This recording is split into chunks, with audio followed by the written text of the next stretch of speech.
الصحابة في تطبيق حكم شرعي فاختلافهم ليس نابعا من هوى، وإنما اختلاف لأنهم رأوا رسول الله صلى الله عليه وسلم يفعل هكذا، أو لأنهم هكذا فهموه طبقا للغة العرب، والصحابة هم أعرف الناس بلغة العرب، فاختلفوا في تطبيق بعض الأحكام.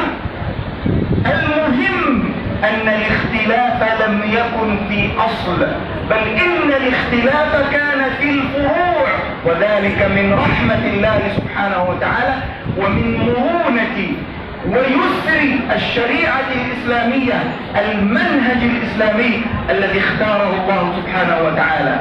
أيها الجمع الكريم، أيها الطلاب، يا علماء المستقبل، ستحملون هذا العلم على أكتافكم إلى الناس في الخارج، فاحملوه علما وعملا، قولا وفعلا، بلغوا سنة رسول الله صلى الله عليه وسلم بالقول وبالفعل والسلوك، كما وسعتكم سنة رسول الله صلى الله عليه وسلم، وكما وسعت السنة الأفهام والعقول، فسعوا الناس في الخارج.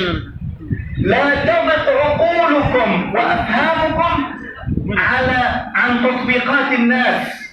الناس في الخارج لهم أفهام متعددة، لهم عقول مختلفة، لتتسع صدوركم وعقولكم لهؤلاء الناس أيا كانوا، فأنتم كالأطباء، أنتم دعاة والدعاة أطباء.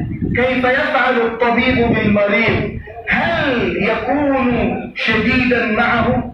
هل يكون عنيفا أم يكون رفيقا شفوقا بالمريض؟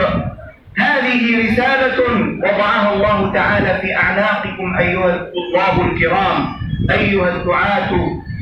أسأل الله عز وجل أن يجمعنا وإياكم كما جمعنا في هذا المجلس الطيب المبارك على سنة رسول الله، أن يجمعنا وإياكم على حوض رسول الله صلى الله عليه وسلم يوم القيامة، وأن ينفع بكم البلاد والعباد، وأن يتقبل منكم ويجعل جهدكم في ميزان أساتذتكم ومشايخكم.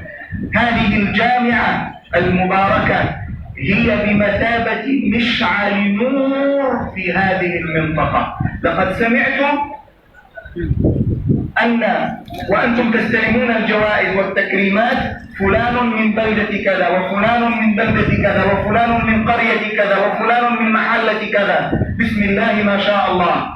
هذه الجامعة جامعة مباركة، شجرة طيبة أصلها ثابت وفرعها في السماء، تؤتي أكلها كل حين بإذن ربها. أسأل الله عز وجل أن يجزي القائمين عليها خير الجزاء. ومرة أخرى أشكر لإدارة الجامعة طيب الدعوة أن شرفونا بهذا الحضور وبهذا الحفل الكريم، وعلى رأسهم فضيلة الشيخ محمد طاهر طيب حفظه الله، وجزاكم الله خير الجزاء، والسلام عليكم ورحمة الله وبركاته.